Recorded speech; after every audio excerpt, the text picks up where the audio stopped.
UFC Fight Night Evloev versus Murphy just wrapped up. Literally just wrapped up.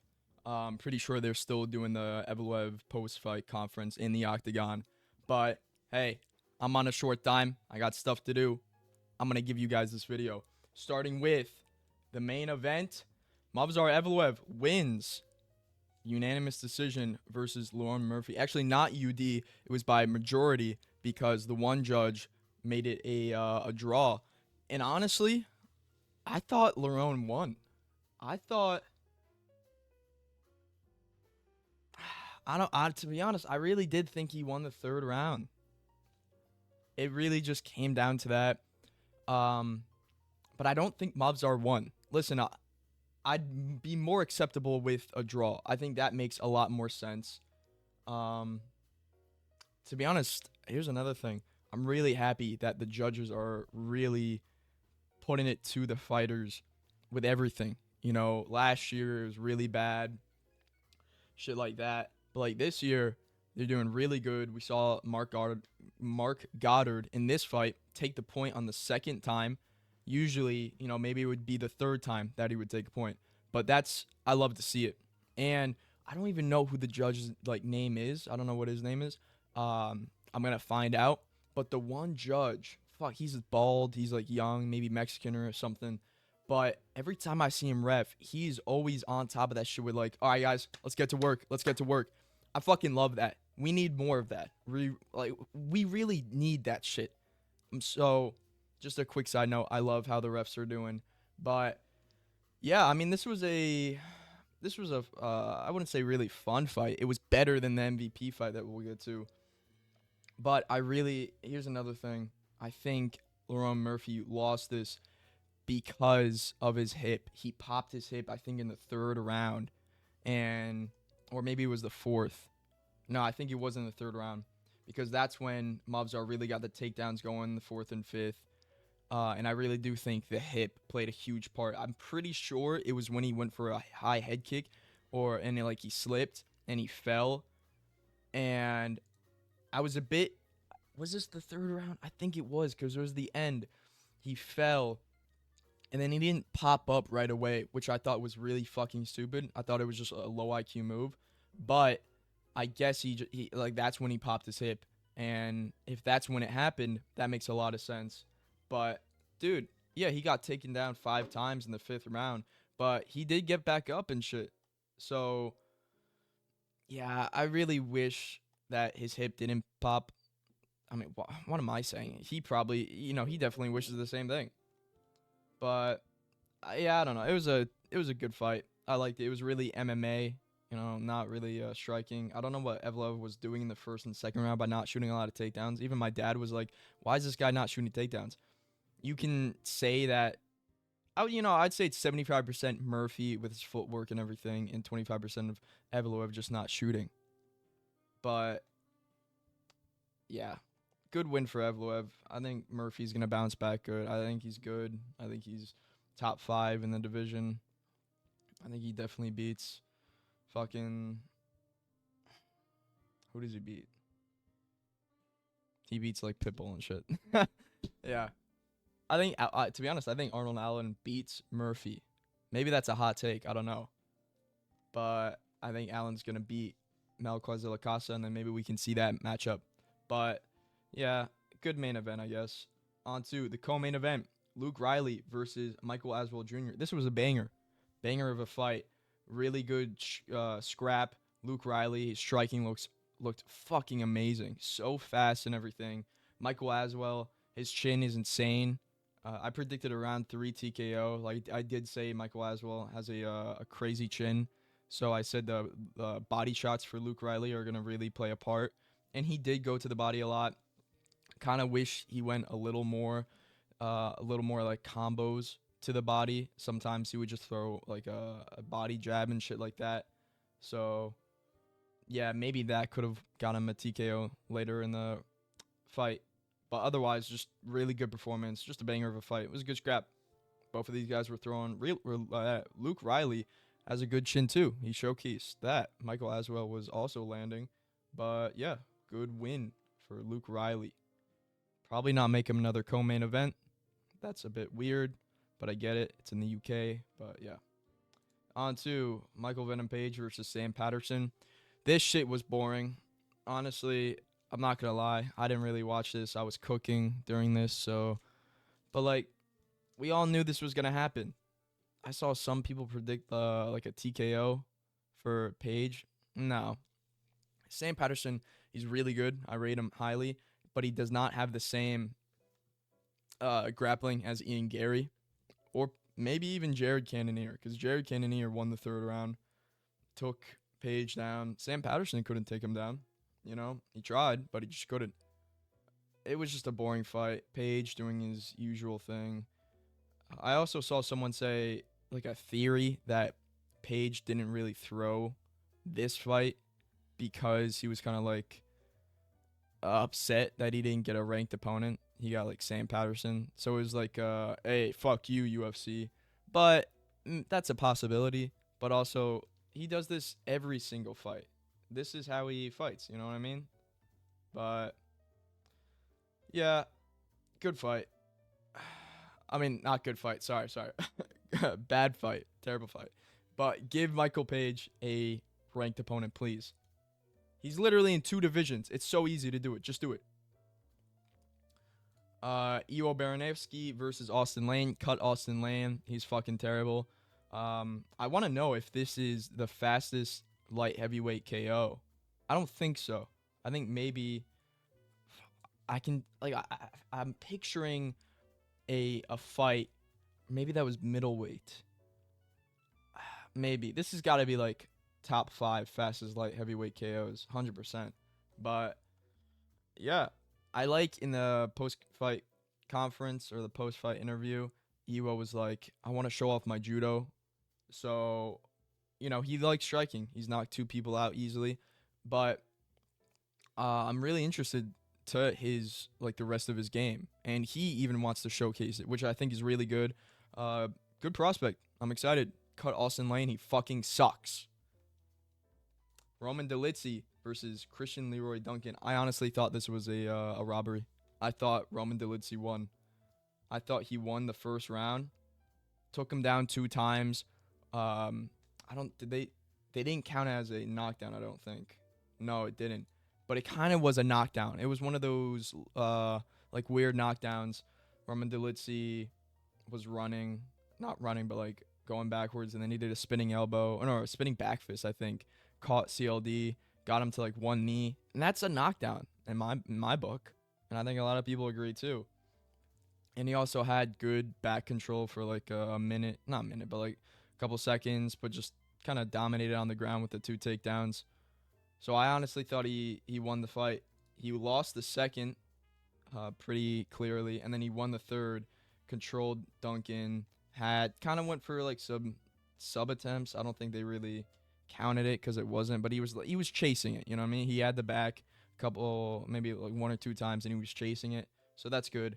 But yeah, I honestly do think Roman Dolidze won, which is crazy. I don't really rate Roman Dolidze that highly, you know, which it's just crazy. But yeah, hopefully Christian will bounce back for with a better performance next fight. On to Curtis Campbell versus Danny Silva. This was crazy. This was nuts. First round, really good scrambles from both of these guys. Campbell trying to get some takedowns. Danny Silva right away pressuring heavy. And that was just the key thing in this fight. In the second round, Silva comes out immediately with the pressure and knocks him out. Knocks him down 2 times. I think the first time it was like a body head combination, and it was just really impressive. Curtis Campbell, I still think he's a good prospect. I think he's gonna bounce back. He's gonna do good things. Danny Silva, really good win. He took Kevin Vallejos to a decision. That's a really good look, because look at all the stuff Vallejos is doing right now. He's knocking everyone out. Danny Silva took bombs off of Vallejos, took him to a competitive fight. And yeah, good win for Danny Silva. Curtis Campbell, he's going to come back. I still rate him. You know what I mean? So yeah. The Prelims, this has got to be fight of the year so far. We don't know what's going to happen with the rest of the events in this year. There's still a lot of time, but this is definitely in like a contender. This shit was crazy. First round, Mason Jones looking good like at the beginning. Then Axel Sola drops him with a spinning elbow. Mason Jones, he got knocked down by Oki. It was like a flash knockdown both of these times. Actually, no, it was more of a flash knockdown in this fight. Mason Jones gets right back up, gets clinched against the cage. He recovers. He's got good recovery. I said this in my prediction video. He's got really good recovery. I trusted in him. Second round, this guy comes back. Sola kind of fading. And Mason Jones, dude, he's honestly one of the most entertaining fighters right now. He always brings it. He loves violence and shit. He even said it. And his gas tank is insane. His everything like mentality is insane. He's got a good mindset. And yeah, in the third round, it was crazy. The end was crazy too, because I think he landed like 6 knees to the head. They're probably partially blocked, but they were in the clinch with like 5 seconds left.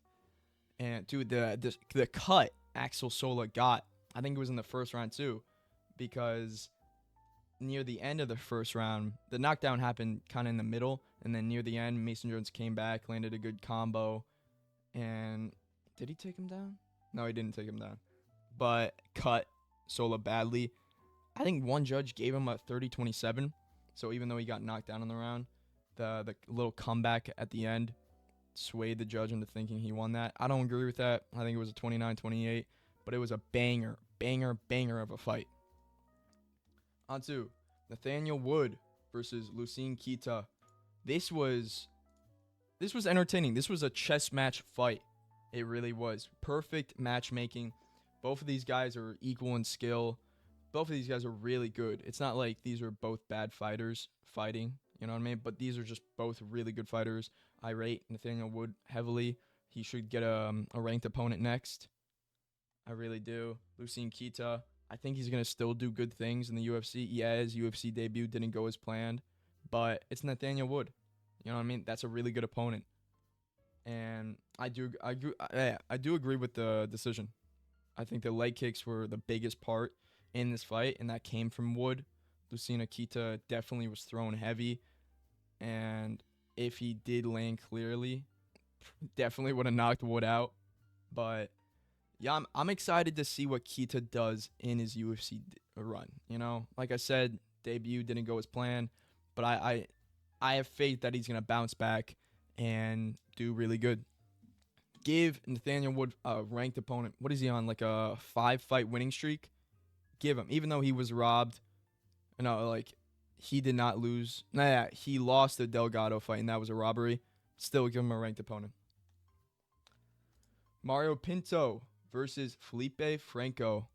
This was clear, 29-28 Mario Pinto. First round, nothing really happened. Pinto just not really throwing. Second round, 37-16. What the hell? Am I forgetting something? It was like Pinto wasn't really even throwing. He was just trying to clinch. They had like a 20 pound weight difference, so that definitely played a factor. Shout out to Felipe Franco. Yeah, he lost, but he took it on like a 1 or 2 week notice. Hasn't fought good opponents, and only got taken down twice out of 14 attempts. And like I said, 20 pound weight difference. So shout out to him. That's awesome. Good for him. I don't know what Mario Pinto was doing. Yeah, he's too nonchalant. He's got to be, awake in there. I mean, even in the picture, he looks like he's falling asleep, Montaz Kondrakovic versus Antonio Tricoli. This was a decent fight. Montaz, he's a good prospect, but he lacks experience. And I actually do think this is a good outcome for him because it went the third round. It went to decision, which I'm pretty sure is the first time in his career. And he needed that. He needed that experience. He needed someone to test him. Yeah, maybe Tricoli is not that good of a test. And if you're being tested by him, that's what I mean. Like, that's not a good sign. But it's only going to be up from here, you know? That's good. Knocked him in the second round. I called it too. He had a collar tie bicep grip, and I was like, dude, elbow. And then he elbowed, dropped Tricoli, brutal elbow, called it. Super proud of myself. But yeah, I'm excited to see what Montez does in the future. Tricoli probably gets cut. Louis Sutherland versus Brando Parakick.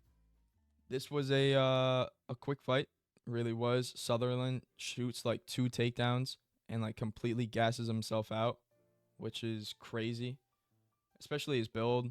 Go look up a picture of him in Bellator. He looks completely different than Parakick. Stuffs the takedowns, stuffed 2 takedowns, got taken down but got right back up, and just TKO'd him.